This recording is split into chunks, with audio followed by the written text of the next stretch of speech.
John and Kim here. We're out in the garden today, working on the Kubota over there. We had some diesel issues, but we're over here in the compost. So we've got our 3-tiered compost thing that's working right here, and we got one layer of some really good compost right over here. So you dug that out, and how long did that take to get from leaves to that dirt soil? We had the back one, we used it for a year, and it was just leaves. And the front one here, we used just anything that we had, except for the black bears who decided to propagate themselves in the middle of it. But we just kept occasionally I'd come out and kind of stir it and turn it, but we just kind of let it be. And then now, if you see, as I'm digging down in there and pulling this top layer off, I'm starting to see some really good soil down in here. So, just like in our lives, a little bit, we got to dig deep to find the good stuff. Don't you agree? It's deep in there.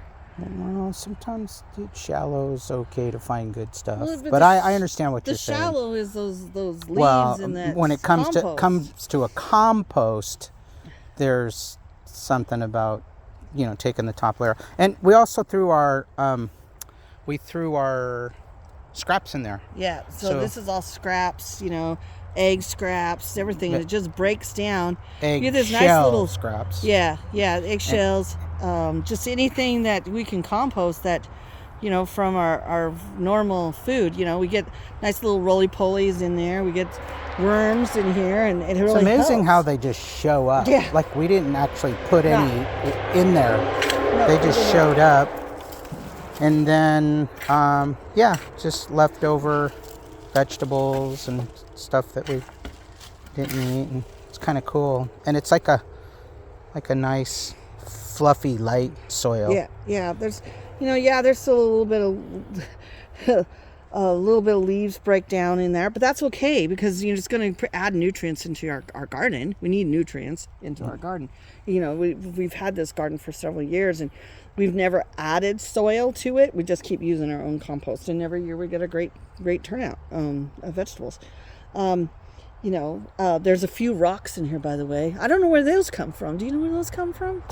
I have no idea. Like that, it is a phenomenon. I know. It's just like they showed up, and I'm like, yeah. And we made this simply. We just used pellets. I did not put any rocks in there. No, I know you didn't. Yeah.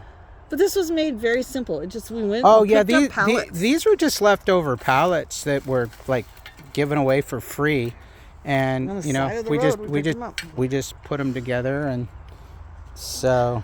And they're not the prettiest thing, but they do a great job of containing things. It keeps most animals out. The squirrels and the chipmunks. I found peanuts, by the way. I'm assuming the squirrels put those in there. I know. I cleaned the air filter out in the tractor over there, and there were like bird seed and peanuts and like what the. So we know they deposit stuff, but those squirrels plant stuff all over and they just pop up. It's like the soil here. I mean, we're near the Clackamas River, and this used to be riverbed in Oregon, and it's rocky. There's a lot of rocks in it, and the blackberries like it, but it's rocky soil. But composting it and making it into livable, beautiful soil. That's what we do. I cleaned up the blueberries over here. Yeah, I saw that. They had cleaned up around just the weeds and stuff, getting them ready, and did some pruning on them. Then we'll be growing tomatoes up on our cage there. Yeah.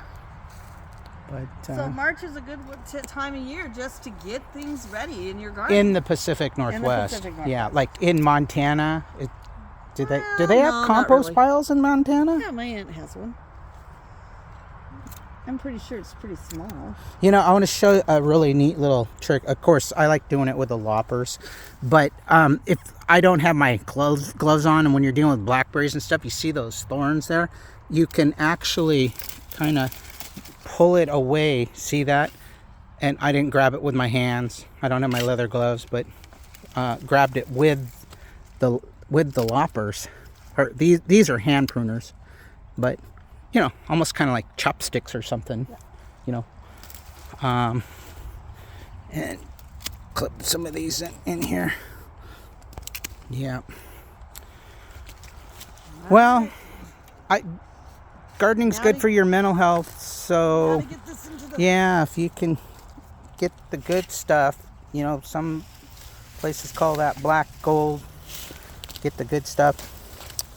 Leaves, compost, turns into the soil, and you can use it for your garden. So, overcome the weeds of life, plant a beautiful garden in your heart, soul, and your mind, and make it a great day. It's John and Kim out in the garden, getting a little mental health break and enjoying and getting some exercise, and wishing you the best. Comment if you have any questions about compost.